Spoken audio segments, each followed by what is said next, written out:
Alors, bienvenue, on va commencer, il est midi et quart. Donc, en préambule, je m'excuse par avance parce que je suis malade aujourd'hui, donc j'espère éviter la quinte de tout. Donc, bienvenue dans ce webinaire du mois d'avril qui va parler d'un sujet qui passionne absolument tout le monde, donc la certification Calliope, où on va avoir des retours d'expérience et questions-réponses aujourd'hui sur le sujet. On va faire le lien Calliope qualité.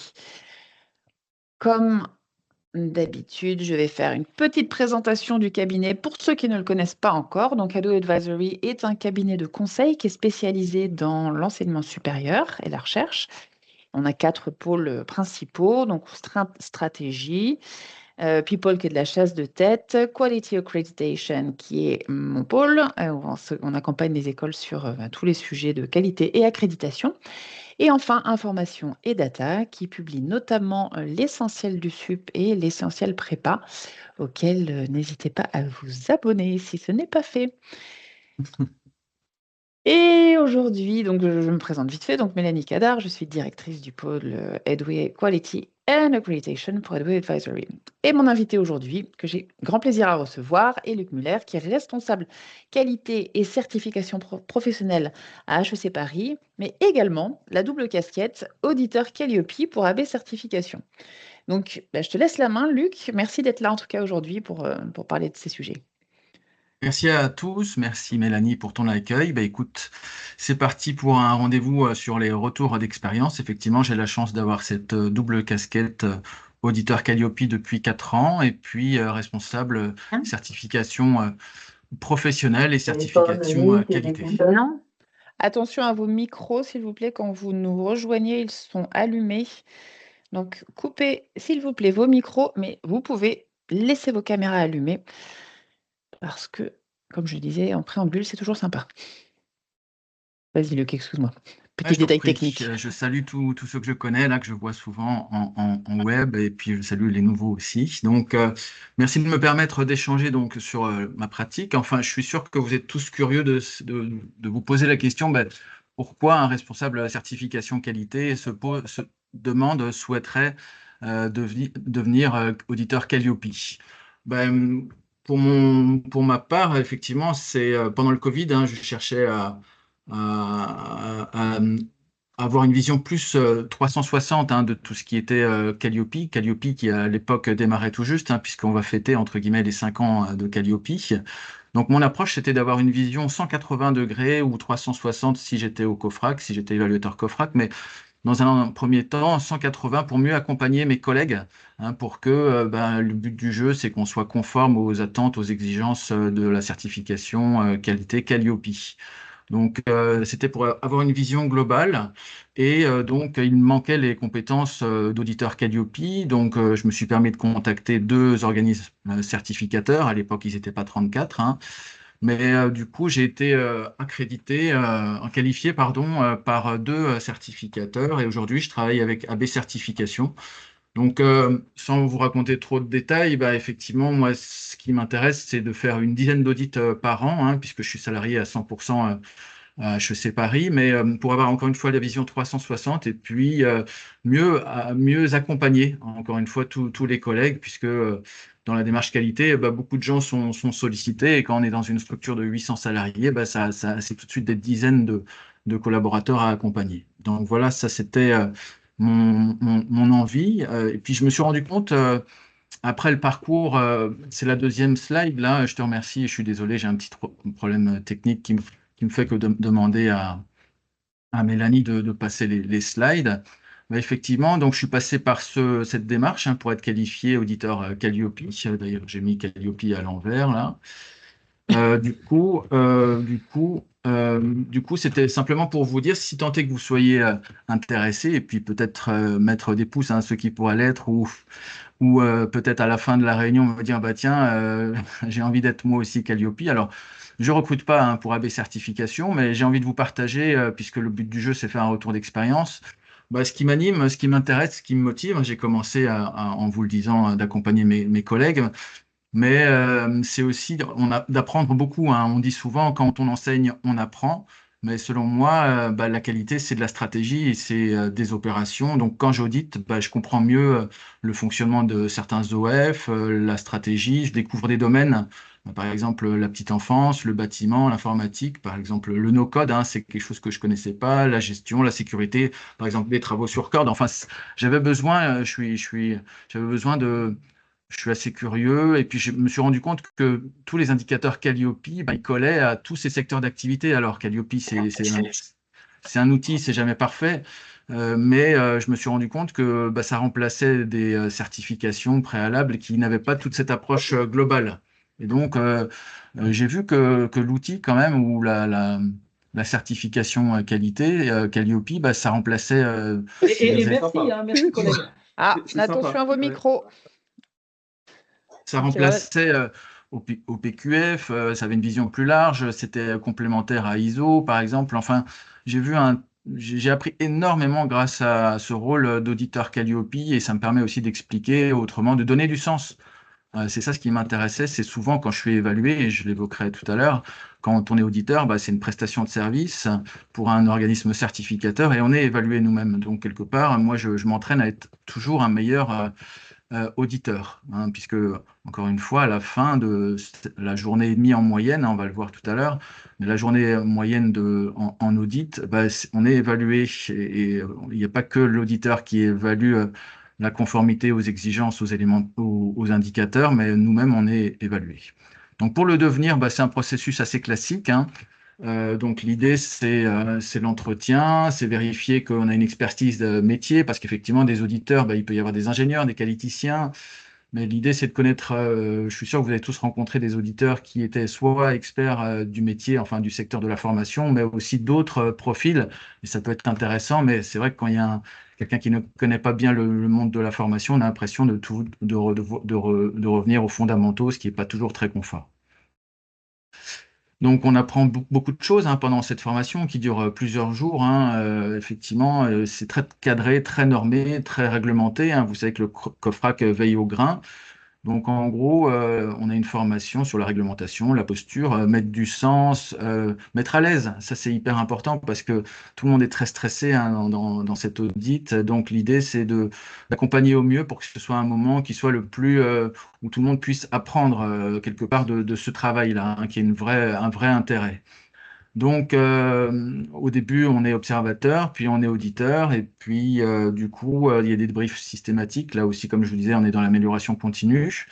Et le rapport d'audit ou les docs obligatoires, hein, par exemple la synthèse, c'est quelque chose qui doit être tellement bien, qui est tellement bordé, si vous me permettez l'expression. Donc, ça doit être vérifié, ça passe en commission, et puis il y a une vérification de la conformité, hein. Le COFRAC. Vous savez, on va en parler peut-être tout à l'heure, mais à partir de janvier prochain, il pourra venir directement Alors, il le pouvait déjà, mais là, ce sera plus systématique. Il pourra venir pendant les audits Calliope. Alors, Calliope, donc, je disais, ça fait 5 ans, hein, que ça tourne.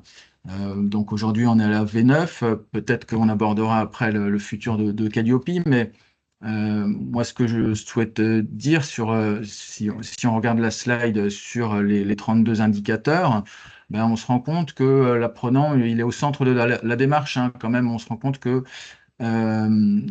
sur la V9, l'apprenant slash le bénéficiaire, il est cité 60 fois, hein. Donc, pour moi, ça a apporté énormément en 5 ans. Calliope, ça a permis à beaucoup d'OF donc d'augmenter le niveau de qualité de service, hein. Je ne sais pas si vous vous rendez compte, vous, dans vos OF, hein, mais pour moi, même si c'est qualifié parfois d'administratif, pour moi, c'est vraiment améliorer le niveau de qualité de service, hein. Ça, j'en suis conscient depuis les 5 ans et les 4 ans que j'audite.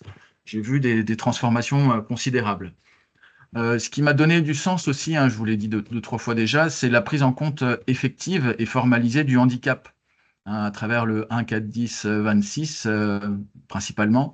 On parle du handicap, et pour moi, le handicap, c'est en gros, on fait une place, on donne une vraie place, la place belle à des personnes en situation de handicap, parce qu'ils ont Donc c'est officiel, ils ont le droit d'être en formation, ça c'est évident ce que je dis, mais là on les incite, on veut qu'ils viennent en formation, donc on fait tout pour que ça se passe bien, hein, la prise en compte effective du handicap.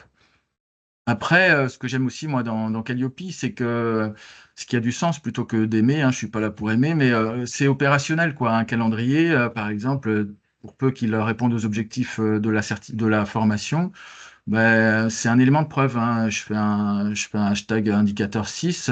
Du coup, un calendrier peut suffire pour ça et peut-être pour d'autres indicateurs aussi. Ce que je vois aussi à travers l'œil de mes clients, les clients OF, ben, c'est qu'ils comprennent qu'il y a une certaine logique avec France Compétences, hein, tout ce qui est compétences, modalités, critères d'évaluation, même s'il n'y a pas que des certifications hein, dans leur offre de formation. Mais moi, à mon niveau, c'est aussi, ça correspond à ces attentes-là. Et je trouve qu'on est de plus en plus dans une société de compétences, hein. Quand vous regardez aujourd'hui un permis de conduire, bah, il faut avoir validé les 18 compétences. Quand vous avez des enfants en primaire, bah, vous voyez que c'est plus des bulletins de notes comme moi à mon époque, avec des notes. Mais c'est des compétences en cours d'acquisition, acquises ou non acquises. Et ça répond aussi aux attentes de la CEFDG, hein, pour ceux qui ont ou c'est en lien direct plutôt avec les attentes de la CEFDG slash le MESRI, c'est-à-dire le ministère de l'enseignement sup, pour ceux qui travaillent dans le sup, quoi, qui déploient des programmes. Donc voilà, je vous proposais de revoir hein, les 32 indicateurs de la slide suivante là. Et donc vous les connaissez tous. Je trouve que c'est assez logique. Et donc moi qui suis dans l'approche compétences et de plus en plus les entreprises aussi, ben, c'est vrai que ça correspond pile pour moi à des attentes. Donc ça a du sens. C'est ce que j'essaie aussi de donner dans mon rôle d'auditeur. Alors vous savez que l'auditeur bah, il est contraint par le cadre réglementaire, législatif, hein, COFRAC, tout ce qui s'ensuit, mais moi j'ai plusieurs obligations aussi, hein, confidentialité, déontologie. Aucun auditeur ne peut donner de conseils, hein, sous peine de sanction. On peut perdre sa qualif, hein, son emploi d'auditeur et donc avoir des grosses difficultés. Et puis comme j'ai un rôle de responsable certification qualité aussi au sein d'HEC, bah, je me dois d'être loyal, confidentialité et pareil, la dernière clause, non-concurrence. Donc c'est hyper contraint. Donc les conseils sont interdits, mais ça ne m'empêche pas de faire un retour d'expérience. Aujourd'hui, je peux pas montrer beaucoup de choses, mais il y a des choses qui me semblent importantes, des outils hein, que je peux vous partager. Alors, c'est des outils qu'on trouve sur le net, tout simplement, mais je voudrais bien qu'on parte autour de ça parce que souvent, le plus simple, c'est le plus efficace, hein, je dis bien souvent, et je vais vous proposer des outils que vous connaissez sûrement par ailleurs, mais comment les adapter ou comment les déployer, bah, parfois, c'est pas si compliqué que ça, quoi. Alors, si on fait un bilan avec la slide suivante, les chiffres clés de, de, de Calliope, bah, vous savez que c'est lié, hein, ça n'oblige pas. Il y a tous les OF, les 140 000, hein, aujourd'hui, ça n'a jamais été aussi. Il n'y a jamais eu autant d'OF hein, oui, oui, vous pourrez avoir accès au PPT, sauf si Mélanie me dit le contraire. Et donc, 140 000 OF, j'ai surligné, je ne sais pas si vous arrivez à voir, mais donc, vous voyez, c'est un peu comme dans le paysage économique français. Les TPE, ETI, grandes entreprises, vous voyez, 90% des organismes de formation, bah, ils représentent 0 à 10 salariés, quoi. Et donc, moi, c'est souvent ma cible des personnes des OF que j'audite, c'est souvent ça, hein. Mais encore une fois, parce qu'ils constituent 90% du paysage des OF. Donc les gros OF, les très gros, ben, vous voyez, il n'y en a que quelques centaines, hein. Je vois qu'il y a des représentants de grandes écoles. Donc ils sont ben, combien de fois moins nombreux que ceux qui représentent des OF de moins de 10 salariés, quoi. Donc, tout ça pour dire que le lien avec le RS-RNCP, aujourd'hui, il y a 4000 fiches actives, hein. Ça, c'est une source, comme vous le voyez à gauche, là, c'est Centre Info, hein, et c'est tout récent. Ce qui m'intéressait aussi de démontrer, c'est qu'aujourd'hui, il n'y en a que, entre guillemets, que 42 391. Donc, il y a une légère baisse, hein, alors, il y en a 43 553, pardon, le chiffre à gauche, mais qui regroupe les quatre catégories d'actions. Mais donc aujourd'hui, après, c'est normal, hein, après 5 ans, certains s'interrogent. Ils pensaient que Calliope allait leur permettre d'avoir beaucoup plus un chiffre d'affaires beaucoup plus conséquent, et ils se rendent compte que c'est peut-être pas la solution. Donc il y a un gros questionnement qui s'opère là en ce moment, et j'espère qu'on aura l'opportunité d'en parler. Mais en tout cas, les chiffres évoluent, et les 140 000, bien sûr, c'est aussi organisme de formation aujourd'hui en France. Bah, c'est aussi suite à l'indicateur 27, hein, le décret sous-traitance, où il est demandé aux professeurs, prestataires d'enseignement, slash honoraires prestataires, pardon, si je donne plusieurs synonymes, mais en gros, de faire une demande de déclaration d'activité, NDA, et de passer au F avec toutes les obligations qui vont bien. Donc c'est que ce chiffre s'explique aussi à cause de ça. Et donc, même si Calliope, bah, c'est pas obligatoire quand on n'a pas de RS, RNCP dans son offre de formation, mais vous voyez qu'au CPF, on a aujourd'hui un 300 000 formations certifiantes.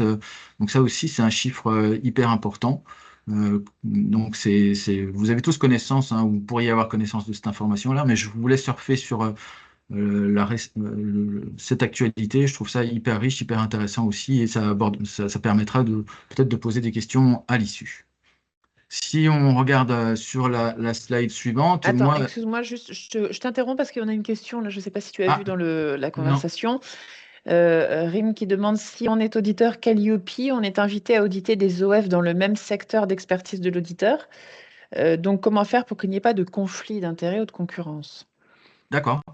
Ben, moi, je suis astreint, comme je vous l'ai dit, je crois, à une clause de enfin, la non-concurrence. Enfin bref, donc pour moi, je peux choisir quand ça m'est proposé, si je trouve que c'est trop proche, et puis je soumets ça à une sorte de déontologue, hein, de mon OC, et je lui dis, tiens, bah écoute, est-ce que là il pourrait y avoir un conflit d'intérêts? Il me confirme, il m'infirme au regard de ce qui est demandé réglementairement. Mais j'ai jamais eu, je vous dis, moi c'est plutôt des domaines d'activité sur petite enfance, bâtiment, enfin bref, pour l'instant j'ai eu un seul organisme de formation, par exemple sur du management.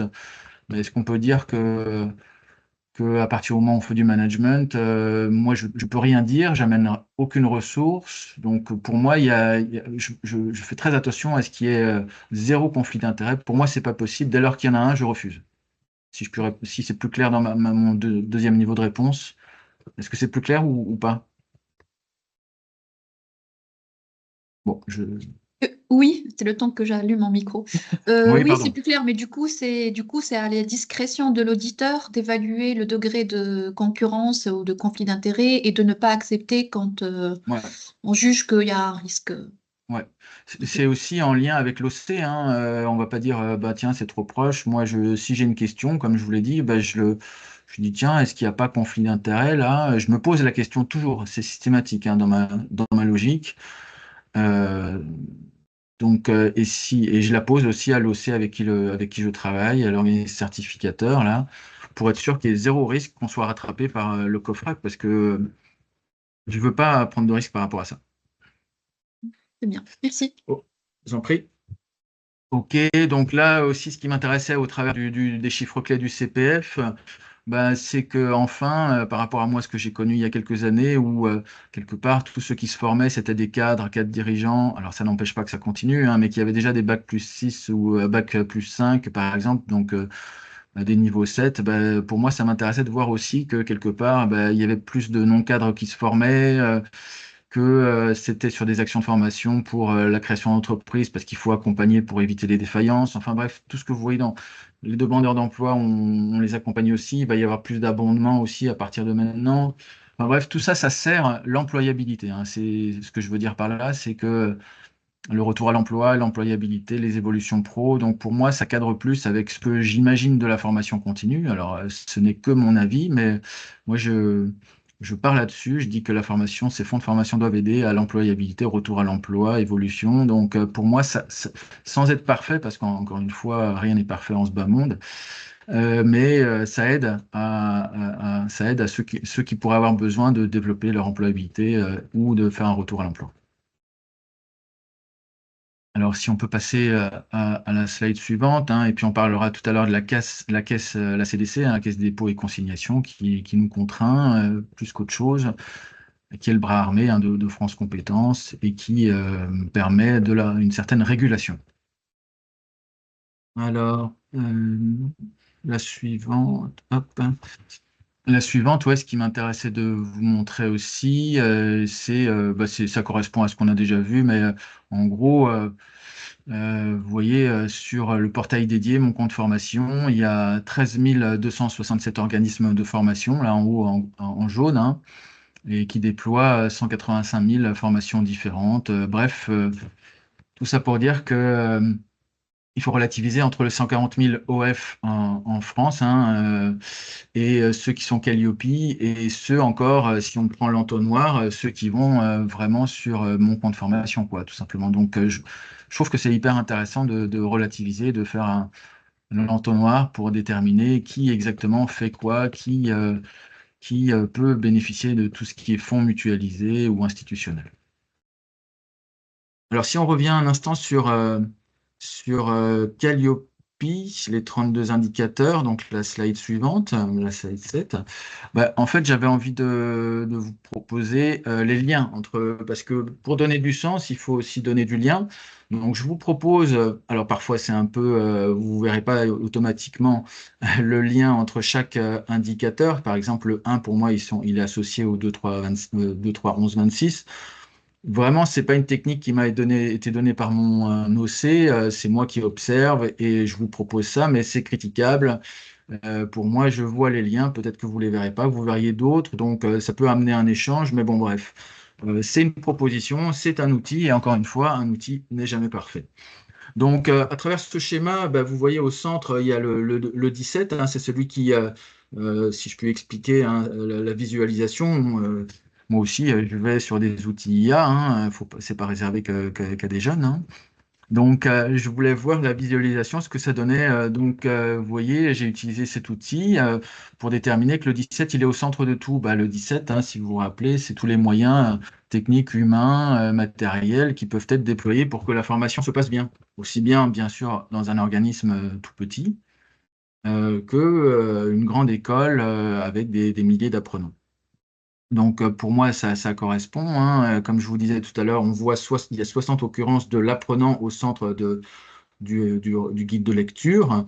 Et aujourd'hui, bah, à travers l'indicateur 17, on voit que là aussi, c'est pour vérifier que la formation puisse être déployée dans des très bonnes conditions, aussi bien pour des personnes en situation de handicap ou pas, pour des formations en distanciel ou pas. Enfin bref, ça, pour moi, le 17, enfin en tout cas d'après ce schéma, il rassemble l'ensemble des choses qui permettent que l'action de formation se déroule au mieux. Donc, je ne sais pas si ça suscite des commentaires, mais on pourrait l'aborder aussi tout à l'heure. Là, je me suis permis, au lieu d'avoir un schéma, bah, j'ai trouvé sur LinkedIn, hein, comme je vous disais tout à l'heure, sur Internet, on trouve beaucoup de choses. Il y a aussi bah, une histoire, on permet, à travers quelques phrases, de faire le lien entre les différents indicateurs. Donc là, je me suis permis, et pardon, je citerai là celle qui a fait ce document, hein, non pas pour la critiquer, mais au contraire, c'est hyper intéressant de voir que quelque part, il y a des liens, il y a une évolution. En fait, ce que veulent les collègues, ou les organismes de formation, bah, c'est voir le lien entre tout ça, pas dire bah tiens, qu'est-ce que ça, il n'y a aucun lien entre les autres. Bah, pour moi, il y en a. C'est une histoire qu'on raconte, hein. Ça pourrait être en tout cas du storytelling. Et donc ça pourrait être un exemple de storytelling. Bon, il manque hein, quelques indicateurs qui sont pas là tout de suite, mais vraiment, mon objet, c'est pas critiquer ce qui a été écrit. Au contraire, ça a le mérite d'exister. Donc, par exemple, il peut manquer, si vous le voyez, hein, l'indicateur 1, sauf si j'ai raté, le 8, le 9, le 12, le 16. Mais encore une fois, ça a le mérite d'exister, ça peut être amélioré, mais j'ai trouvé ça assez riche, assez intéressant que de proposer, de proposer une méthode. Hein, une méthode, et ça aussi, puisqu'on est dans un retour d'expérience, voir qu'il y a des méthodes qui existent et qui permettent aux salariés d'identifier quelle est la logique de tout ça. Parce que souvent, j'entends, quand je suis en audit, bah, Encore une fois, il n'y a pas de lien, je vois pas la logique, à quoi ça sert, et ça, je trouve ça dommage. Et donc, je n'ai pas, encore une fois, je ne peux pas donner de conseils en tant qu'auditeur, ça m'est interdit, mais je sais qu'il existe des choses, et puis je sais qu'ils peuvent aller trouver ça sur Internet, par exemple, puisque moi-même, je l'ai trouvé sur LinkedIn. Là, j'allais vous proposer sur la slide suivante une ressource, hein, puisqu'on évoquait le nombre d'OF qui ont augmenté du fait de l'indicateur 27 du décret sous-traitance qui est paru là, il y a un an, enfin, qui a été mis en place, pardon, mis en application à partir du 1er avril 24. Bah, du coup, ce que je fais aussi moi dans mon OF, c'est j'essaye d'accompagner, hein, les professeurs prestataires d'enseignement. Pourquoi? Parce que on veut les fidéliser, on veut les garder. Et du coup, plutôt que de leur dire, tu dois, dès lors que tu intègres, tu formes dans un programme éligible au CPF, tu dois être Calliope, sauf exception, hein, l'exception que vous connaissez tous par cœur, hein, j'imagine. Et donc tout ça pour dire qu'on essaie de les accompagner. Moi, j'ai procédé, enfin, j'évoquerai tout à l'heure les outils, mais je trouve ça hyper riche, hyper intéressant que parfois de sortir de son cadre, de sa fiche de fonction, et c'est ce qui m'intéresse aussi dans Calliope, hein, c'est de sortir de mon quotidien. Bon, je fais ça que 10 jours par an, hein, vous me direz, bon, depuis 4 ans, ça fait une quarantaine, donc c'est pas génial. L'auditeur que j'ai vu la dernière fois, il en fait 200 par an, donc vous voyez, c'est complètement différent. Mais pour moi, ça permet d'avoir une vision 180 degrés, comme je vous l'ai dit déjà plusieurs fois. Donc moi, ça m'intéresse d'aller aux frontières aussi, et j'évoquerai aussi tout à l'heure conformité à la réglementation, hein, puisque vous avez dû voir dans l'actualité, les contrôles de la CDC ou d'autres autorités sont de plus en plus nombreux. Donc la qualité a un lien avec la conformité, pour moi, hein, mais je ne cherche pas à avoir raison. Donc je me prépare aussi à aller plus loin que mon rôle de responsable des certifications professionnelles et qualité. Donc, si on regarde la slide suivante, effectivement, donc vous voyez la source. L'idée, c'est de se poser des questions, hein. On voyait qu'il y avait de moins en moins, enfin, qu'il y avait certains qui avaient décroché de Calliope. Alors, on l'a vu comment, avec le chiffre de l'INSEE, de Centre Info tout à l'heure, mais on le voit aussi concrètement dans les discussions sur Internet. Donc, en gros, moi, j'ai envie comme je vous l'ai dit tout à l'heure, la qualité pour moi, c'est de la stratégie, hein. Donc, quand je suis avec un OF, il m'explique pourquoi il veut être certifié Calliope. Donc, là, je vous propose comme ressource un document qui est donc ça, c'était plutôt voilà, merci. Donc ça, c'était plutôt pour effectivement décret sous-traitance, hein, pour savoir. Donc cet outil-là, je l'ai trouvé assez génial. C'est pas moi qui l'ai fait, hein, vous voyez la source. Et il y en a une autre qui permet de déterminer. C'est un questionnaire en ligne, et si Mélanie vous permet d'accéder à cette Elle ressource, permet. vous cliquez sur le lien. Enfin, si c'est un PDF, ce sera plus difficile, mais en tout cas, vous trouverez facilement le lien pour tester et pour faire tester, hein. Donc moi, ça m'intéressait, comme je vous l'ai dit tout à l'heure, d'accompagner mes professeurs, alors pas tous parce qu'ils sont des dizaines, des centaines, mais proposer des ressources qui permettent, et c'est aussi dans un OF, le dirigeant d'OF ou les responsables, les cadres d'un OF, ils doivent se poser la question, est-ce qu'on a besoin d'être Calliope, est-ce qu'on a besoin de le rester? Donc ça, c'est des réflexions hyper stratégiques que je trouve toujours intéressante aussi, puisque ça nous arrive d'avoir des digressions avec les dirigeants d'OF, hein, qu'on audite. Encore une fois, là, je rentre pas dans le secret, hein, et je divulgue rien, mais certains se disent, je me pose des questions, est-ce que je reste Calliope ou pas? Ça fait 3 ans, j'ai fait un cycle, voilà, donc nous, on n'a pas, encore une fois, pas de conseils interdits, mais on entend des choses, et donc c'est pour ça que je voulais vous en parler aujourd'hui. La slide suivante, je vous propose de passer vite, mais c'est aussi Certifopac, hein, qui produit beaucoup de ressources hyper intéressantes, je trouve. Donc, je ne suis pas auditeur chez eux, hein, vous l'avez entendu tout à l'heure, mais je trouve que parmi les 34 OC qui existent actuellement, ils produisent énormément de choses. Et bref, je vous la propose aussi, cette ressource, si vous ne la connaissez pas déjà. Donc toujours pour l'indicateur 27. Alors pourquoi j'en parle autant? Bah, c'est parce que en ce moment, ça anime les discussions hein, dans vos OC ou ailleurs. J'imagine que ils se disent bah, à quoi bon? Donc moi, mon rôle, encore une fois, c'est d'accompagner, comme je vous l'ai dit. Et donc c'est pour ça que je mets ça à votre disposition, bien que vous pouvez sûrement déjà connaître et utiliser ou peut-être critiquer. Hein.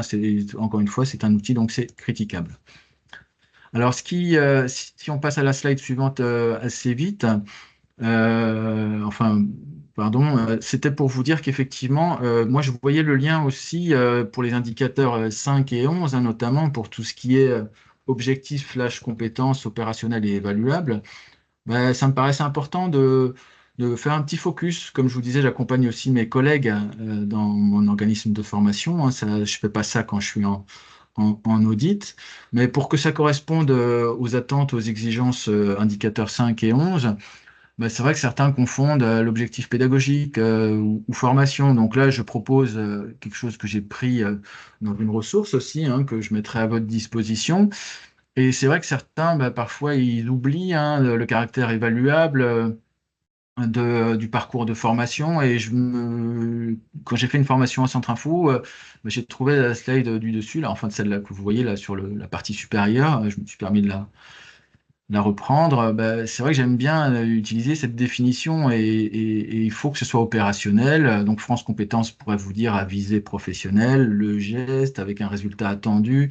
Donc donc tout ça, on doit le déterminer. Ça doit être factuel, hyper factuel. Et donc, ben, je vous propose hein, effectivement cet outil qui, pour moi, me guide. Donc là aussi, on pourrait le critiquer, mais pour l'instant, je trouve qu'il passe pour beaucoup des cas de figure. Et justement, certains de mes collègues, ils me demandent, par rapport à la slide suivante, bah, ils me demandent, bah oui, c'est bien joli tout ça, mais ça marche pour élaborer par exemple une stratégie, hein, une stratégie d'une entreprise, d'une organisation, mais est-ce que ça fonctionne aussi pour les soft skills?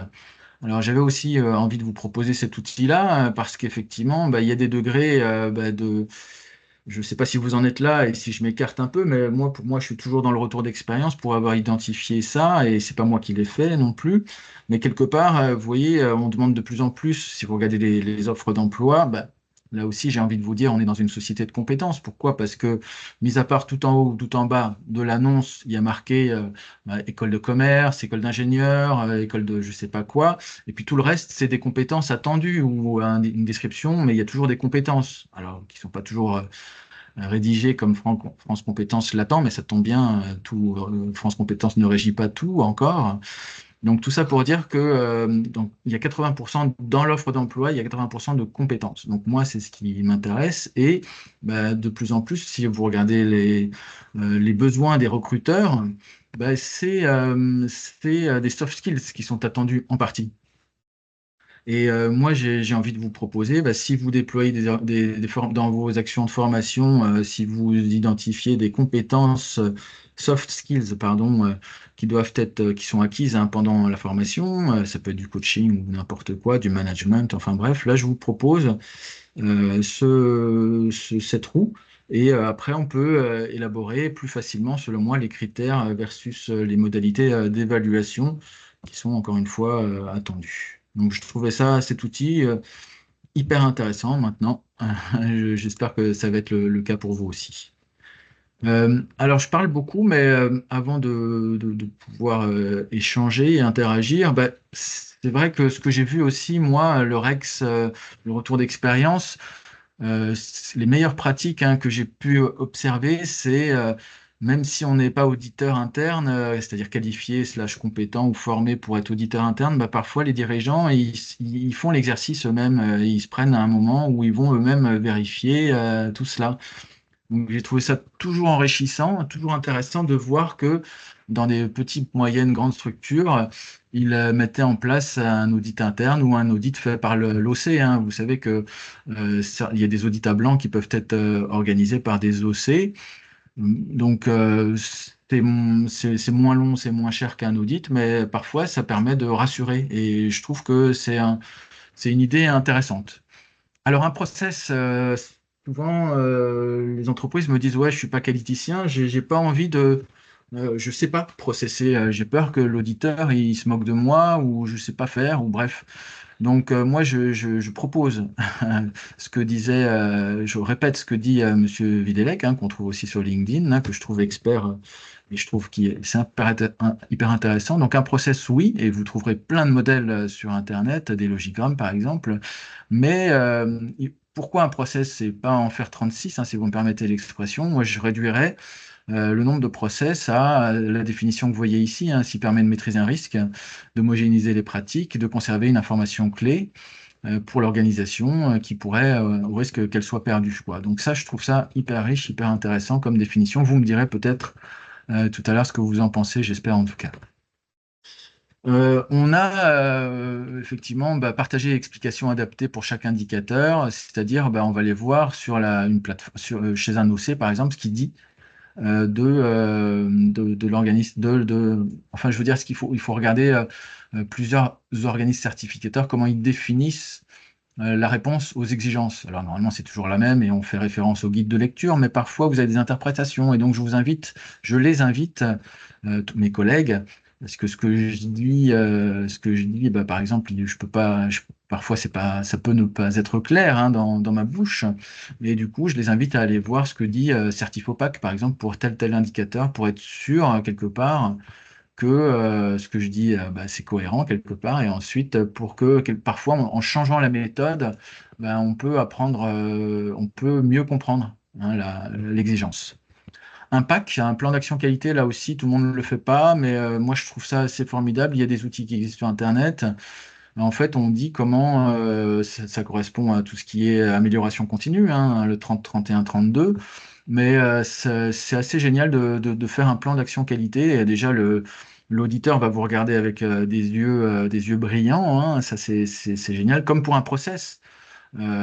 Puisqu'on se rappelle que Calliope, c'est des processus, hein, l'audit des processus. Donc, l'auditeur, avant même que vous démontriez votre réponse à l'exigence, vous pouvez montrer, voilà, comment on procède pour telle activité. Par exemple, l'indicateur qui permet de démontrer que l'organisation, la coordination, quoi. Donc, un process, c'est toujours du plus et il ne faut pas avoir peur d'en faire un, même s'il est simpliste.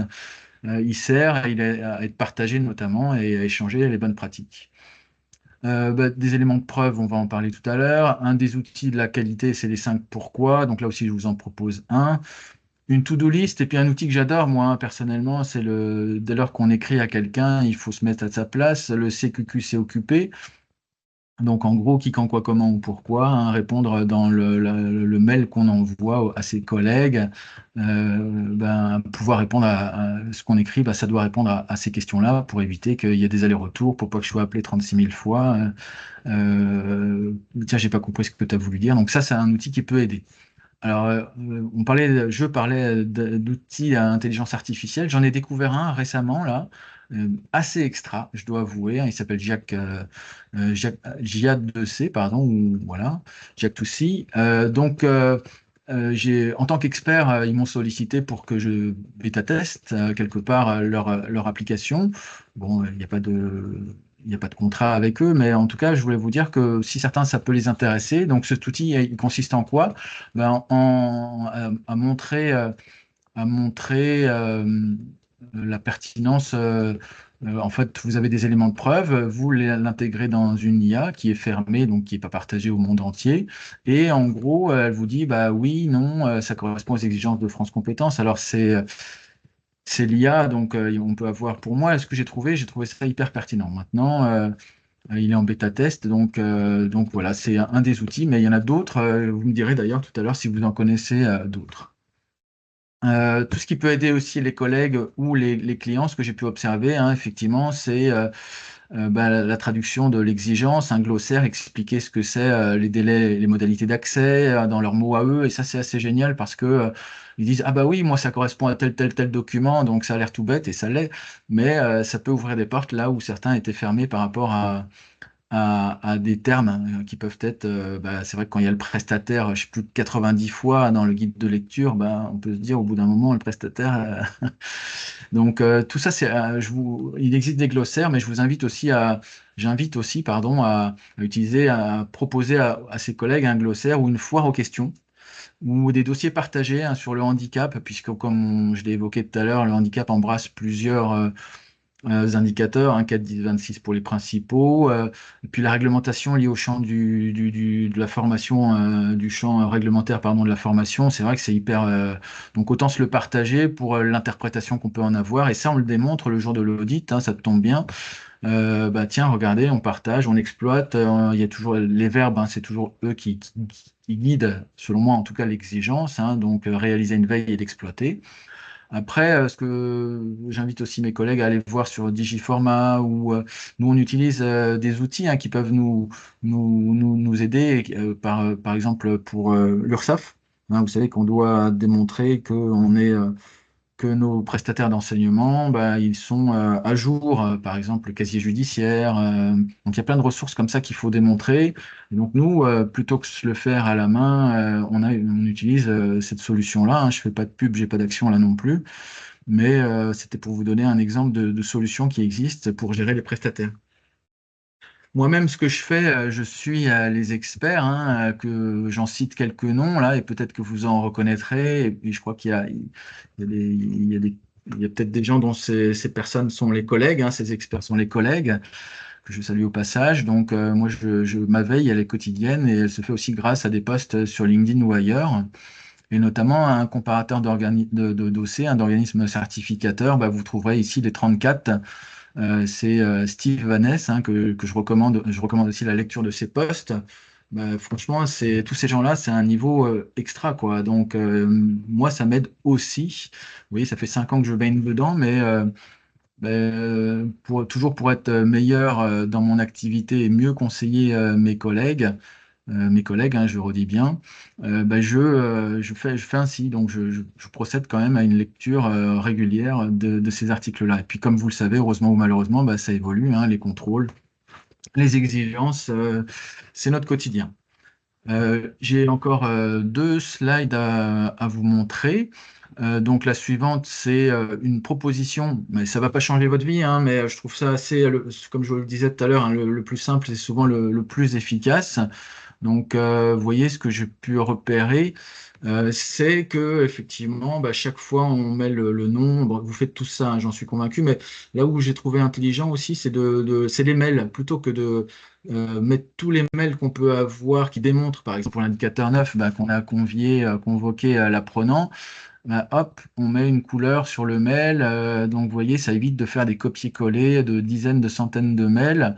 Et comme sur Outlook, là, c'est un exemple, mais on peut chercher par le nom. Par exemple, si dans l'échantillon, on a telle formation, tel apprenant, hop, la recherche est rapide. Si on a plusieurs centaines d'apprenants, c'est sûr que tous les mails, on ne va pas les mettre là-dedans. Donc, rajouter une couleur pour dire tiens, ça va servir à Calliope, je vous propose aussi cet outil que j'ai trouvé assez chouette.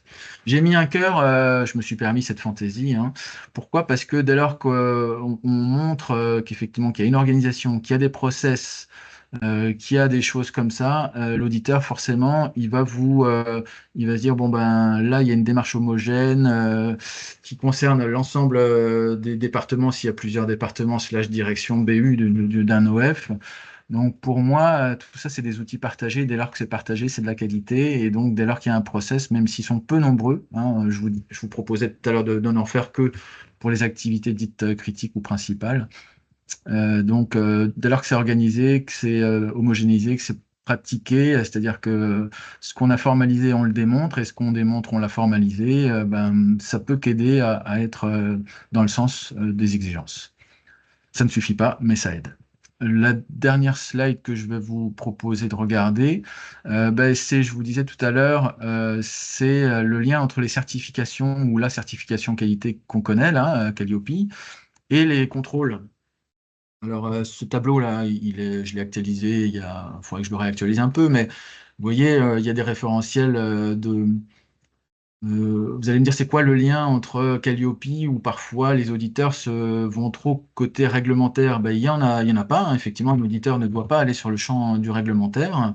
Cependant, moi, en tant que responsable certification qualité et professionnelle, bah, je me dois de, quelque part, de savoir ce sur quoi on est attendu parce que je vais être sollicité si la CDC va contrôler. Et comme je suis pas tout seul, bah, là aussi, j'ai envie d'aider mes collègues pour que bah, on soit pas pris au dépourvu parce qu'on a je crois voir qu'il y a une de mes collègues là qui est dans l'assistance, là qui a pu avoir un contrôle, là, bénéficier d'un contrôle, et c'est vrai qu'on n'a que 5 jours ou 7 jours, ou en tout cas c'est trop court pour se préparer et répondre à toutes les questions de l'autorité slash du financeur.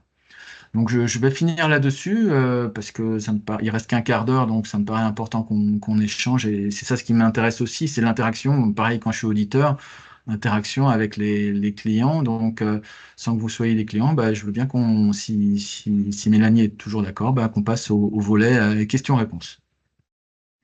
Tout à fait. Bah, merci déjà pour cette présentation. Euh, alors, j'ai vu qu'il te restait des slides sur ta présentation. Tu veux les résumer vite fait Non, ou... non, non, c'est simplement au cas où les questions, tu vois, je me suis dit, tiens, il pourrait y avoir des questions d'autres, et du coup, j'ai préparé des slides en lien avec ça. D'accord. Donc, bah, si vous avez des questions, n'hésitez pas. Non, si existez, s'il vous plaît. Mais n'hésitez pas à lever la main et prendre la parole ou les rédiger dans la partie conversation. Il n'y a pas de problème. Moi, j'ai bien aimé ton idée du glossaire, notamment justement pour tous les établissements d'enseignement supérieur qui sont quand même pas trop la cible à la base, hein. Calliope, c'est quand même très certification, enfin, formation professionnelle, donc avec tout un tas de termes qui ne s'adaptent pas forcément à ce qu'on connaît dans les écoles d'enseignement supérieur. Donc, ça me paraît être une excellente idée. Merci. Peut-être que, oui, des réactions, même de l'étonnement, non? Après, est-ce que, parce que dans les personnes que je vois ici, je vois qu'il y a pas mal de responsables accréditation. Est-ce que ce sont vos sujets?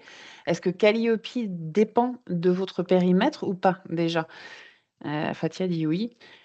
Euh, voilà, et parce qu'il y a Vanessa aussi, oui, il y a pas mal d'écoles qui séparent un petit peu les deux. Enfin, on va dire que c'est sous la même grande direction, mais ce ne sont pas forcément les mêmes personnes qui vont gérer le renouvellement Calliope ou, je ne sais pas moi, des dossiers RNCP, par exemple.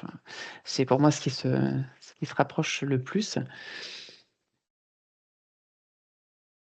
Et alors, par rapport à ton expérience, Luc, tout ce que tu as pu voir, sur quoi, enfin, quelles sont les non-conformités les plus fréquentes, en fait? D'accord. Ben écoute, moi, celle que j'observe, effectivement, c'est toujours sur l'indicateur 1, hein, il y a quand même 10 items. Donc, c'est l'indicateur 1, tout ce qui est délai, modalité d'accès, c'est sur l'accessibilité handicap. Donc, souvent, c'est ça. Le 5 aussi, les objectifs. Et c'est pour ça que je me permettais de parler tout à l'heure de l'indicateur 5, c'est-à-dire bah, que les objectifs slash les compétences soient opérationnelles et évaluables. Bah, du coup, le 5 et le 11 étant liés, ben, on peut avoir soit la double... Enfin, on se donne rendez-vous quand on a vu le 5, on a identifié des choses, et du coup, ces choses doivent être vérifiées à l'indicateur 11. Donc, ça peut être aussi le 11 qui tombe, pardon, qui fait tomber. Le 21, hein, où tout ce qui est effectivement, il y a trois verbes clés, hein, c'est tout ce qui est effectivement bah, les intervenants, c'est quelque chose qu'il faut. En fait, il y a beaucoup de choses qui sont faites, mais c'est pas toujours formalisé et démontré. Hein. Donc, le prestataire détermine, mobilise et évalue les compétences des différents intervenants. Donc là, il peut y avoir aussi, ça répond que partiellement, hein, à l'exigence. Après le 30, bah, le 27, on vient d'en parler, hein, c'est pour ça que j'ai fait un gros focus dessus. Donc effectivement, le 27, faut être méfiant.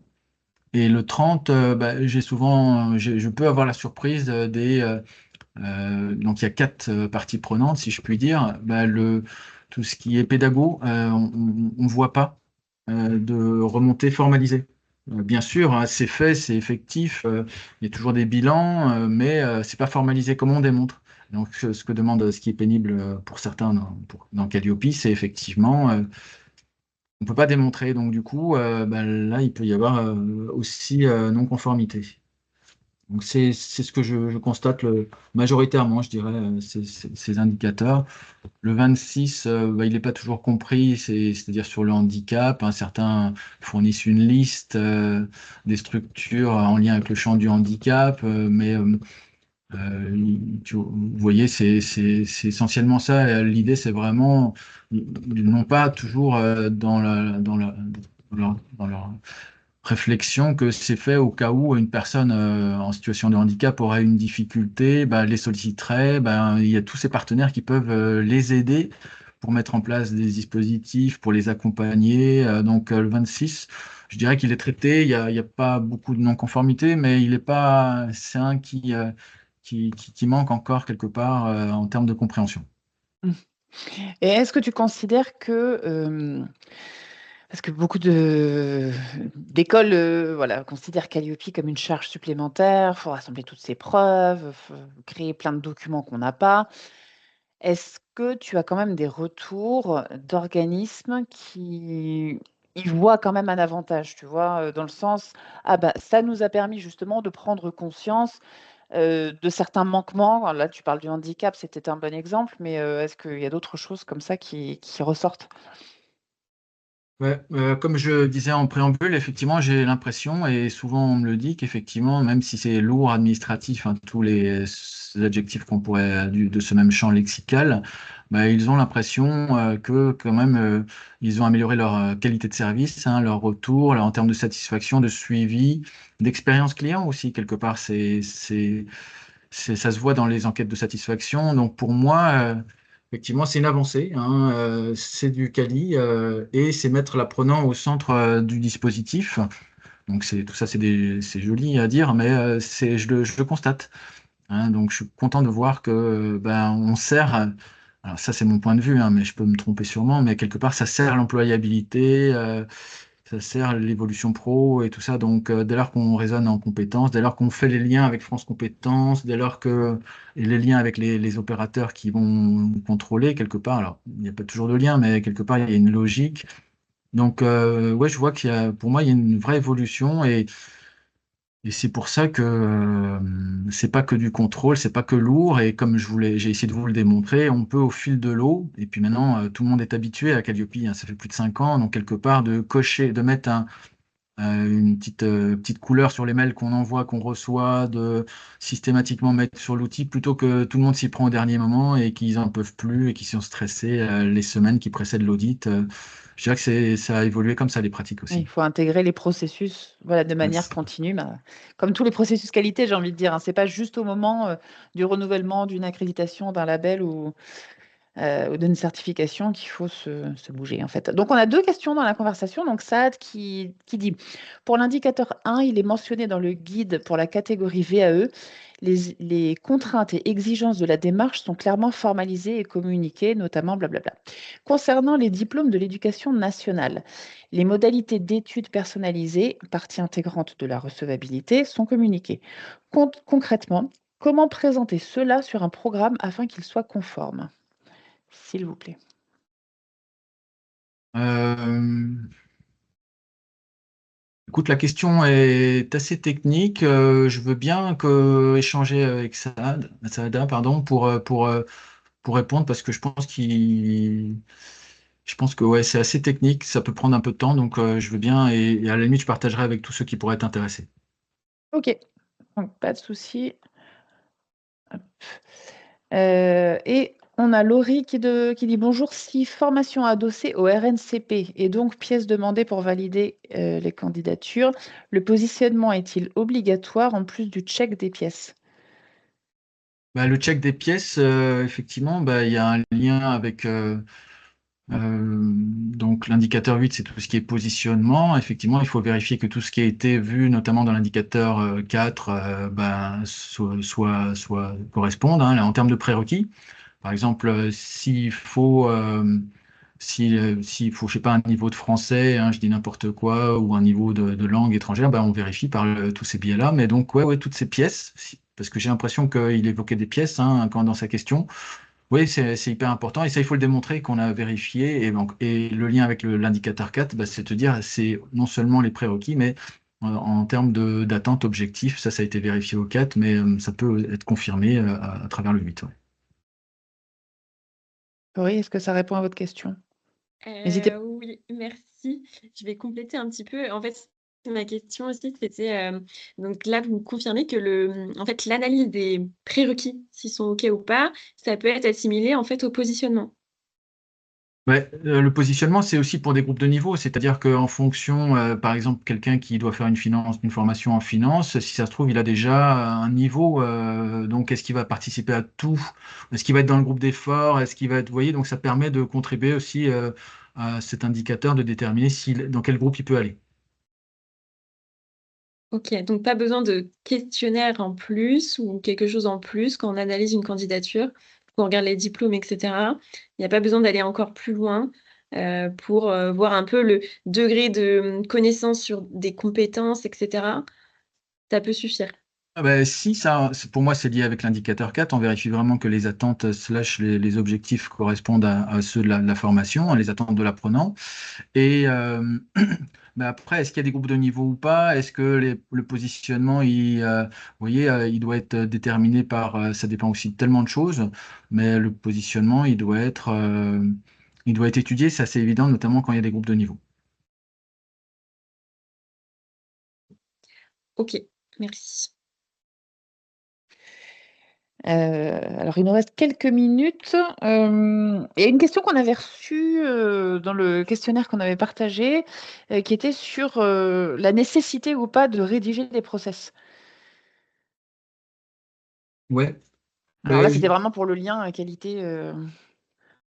Dès lors que ça répond à ce que j'ai proposé là tout à l'heure, là, je sais pas si vous voyez à quoi je fais référence, mais ouais, dès lors qu'il y a une vraie utilité, que ça, sinon ça risque d'être perdu, que quelque part c'est quelque chose qui fait gagner du temps. Donc non, c'est l'audit des processus, mais tout le monde n'en a pas. Donc c'est pour ça que c'est pas rendu obligatoire. Pour moi, je vois pas 100% des organismes qui ont des processus. Pour moi, ça contribue à l'amélioration continue, au transfert de compétences ou de connaissances, mais c'est pas obligatoire, non. Ok. S'il n'y a pas d'autres questions, je vérifie si on en a reçu d'autres.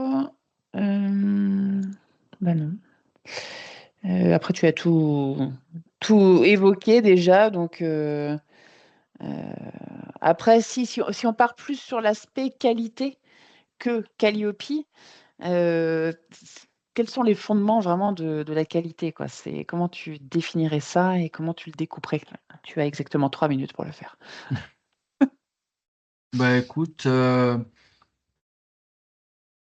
pour moi, c'est de la transparence à travers le critère 1, c'est-à-dire indicateur 1, 2, 3. On sait exactement ce qu'on va faire pendant cette formation. On vérifie que à travers le critère 2, bah, les indicateurs du critère 2, bah, que ça correspond exactement, parce qu'il n'y a rien de pire, notamment pour l'apprenant ou le financeur, que se rendre compte au bout de X heures, jours, que c'est pas la formation qu'il voulait. Donc ça, c'est donc la transparence, l'information avec le critère 1, la vérification des objectifs, notamment avec l'indicateur 4, le positionnement le 8 dont on vient de parler, tout ce qui est suivi, évaluation du public, le critère 3, hein, les indicateurs du critère 3. Après, le 17 qu'on voyait en centrale, donc c'est-à-dire l'un des indicateurs du critère numéro 4, bah, c'est vérifier que tout ce qu'on a mis en place avec tout ce qu'on a mis en place, bah, il peut y avoir, il y aura moins d'insatisfaction, traitement des aléas, enfin, il peut y avoir que, ça peut normalement, dans des bonnes conditions, ça peut que bien se passer. Après, le critère 5, bah, c'est tout ce qui est les moyens humains. Donc, on vérifie que non seulement, enfin, que tout ce qui va être encadrement humain, ça va être adapté. Et après, on vérifie tout ce qui est critère numéro 6, bah, c'est de la stratégie aussi, quand on veille à son environnement. Donc pour moi, pour son environnement interne et externe, on vérifie qu'on est bon, qu'on est bien placé, qu'on répond aux attentes, qu'on répond aux Et donc, là, Calliope est différent et apporte aussi beaucoup, c'est le système d'amélioration continue, quoi, qui pour moi n'est pas tellement contraignant. Donc je dirais qu'à travers la transparence, la cohérence avec les objectifs, la prise en compte des attentes, le suivi et le traitement des aléas, de la satisfaction et de l'insatisfaction, ben, on a une boucle. Et je pense que c'est ce qui va aussi, tout ça, ça va être en lien avec la nouvelle version de Calliope, hein, qui sortira peut-être dans les prochains temps, là. Ça va être encore plus axé sur la satisfaction des apprenants, la transparence. Donc pour moi, c'est un système qui a du sens. Mais c'est ce que j'essaye de démontrer avec mes collègues et mes clients. Mais j'espère vous avoir convaincu de ça, hein, si tant est que vous ne le soyez pas déjà. Mais pour moi, c'est un système qui est pas mal, qui a fait aider, qui a permis de contribuer encore une fois à l'amélioration de la qualité de service. Merci beaucoup, Luc, pour tout ça. Merci à vous de votre présence. Je me rends compte que je n'ai pas forcément préparé mon prochain webinaire. Je vais vous l'annoncer, puis là, je me dis, mon webinaire donné, non, la date n'est pas encore fixée. Donc, merci en tout cas. Et puis, si vous avez des questions, alors Angèle dit, je suis OK avec vous sur le fait que Calliope fait grandir. L'auditeur est un acteur majeur pour pointer les axes d'amélioration tout en douceur et avec beaucoup de recul. Voilà, surtout quand l'auditeur est vraiment bienveillant. Ce qui n'était pas forcément le cas dans les premiers audits Calliope. On avait des retours qui étaient parfois un petit peu négatifs, mais j'ai l'impression que ça s'est vraiment amélioré ça au fil des années. Donc, merci aussi Luc de contribuer aux bons audits que peuvent vivre les écoles et les organismes. Merci, à très bientôt Merci et à vous. bonne fin de journée. À bientôt, au revoir. Au revoir.